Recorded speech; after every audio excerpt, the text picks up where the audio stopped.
ஆண்டவராகிய இயேசு கிறிஸ்து தான் எனக்கு இந்த மகனை கணவனாக அல்லது இந்த மகளை மனைவியாக கொடுத்திருக்கிறார்கள் சொல்லி அந்த ஆரம்ப காலத்துல ஆண்டவர் மேல நம்பிக்கையோடு கூட எனக்கு ஏற்ற துணை நினைக்கிறோம். இவர் தான் எனக்கு ஏற்ற கணவன், இவங்க தான் எனக்கு ஏற்ற மனைவி, ரொம்ப சந்தோஷப்படுகிறோம். சில நேரத்துல பிள்ளைகள் பிறக்கும் பொழுது ஐயோ கர்த்தர் எனக்கு கிருபையா கொடுத்த பிள்ளைங்க சந்தோஷப்படுகிறோம். சில ஊழியங்கள் சபை கர்த்தர் கொடுக்கும்போது இது ஆண்டவரை ஏற்படுத்தி கொடுத்த ஊழியம், கர்த்தர் கொடுத்த சபை, கர்த்தர் கொடுத்த விசுவாசிகள் சந்தோஷப்படுகிறோம். ஆனால் சில பிரச்சனைகள் வரும் பொழுது ஆண்டவர் கொடுத்த கணவன் மேல ஏன் உனக்கு நம்பிக்கை இல்லாம போச்சு, ஆண்டவர் கொடுத்த மனைவி மேல ஏன் உனக்கு நம்பிக்கை இல்லாம போச்சு, போய் இவங்களை கட்டுங்க ஏன் சந்தேகப்படுற, போய் இவங்க வாழ்க்கையில் துணையா வந்தாங்களே ஏன் சந்தேகப்படுற, போய் இந்த 2 பிள்ளைகள் எனக்கு பிறந்தாங்க இவங்க பிறக்காமல இருந்திருக்கலாம்னு சொல்லி கர்த்தர் கொடுத்த பிள்ளைங்க மேல நீ ஏன் சந்தேகப்படுற, இவங்க எல்லாம் இங்க நம்மளை பார்க்க போறாங்க, இவங்க எல்லாம் இங்க நம்ம கடைசி காலத்துல நமக்கு சோறு போட போறாங்க ஏன் சந்தேகப்படுகிற.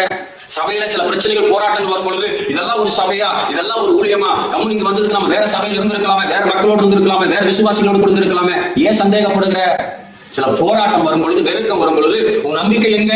ஆரம்ப காலத்துல கர்த்தர் கொடுத்தாருன்னு நன்றி சொன்னைய, கர்த்தர் கொடுத்தாருன்னு மகிழ்ச்சியா இருந்தீங்க, எங்கே அந்த மகிழ்ச்சி, எங்கே அந்த அன்பு, எங்கே அந்த நம்பிக்கை?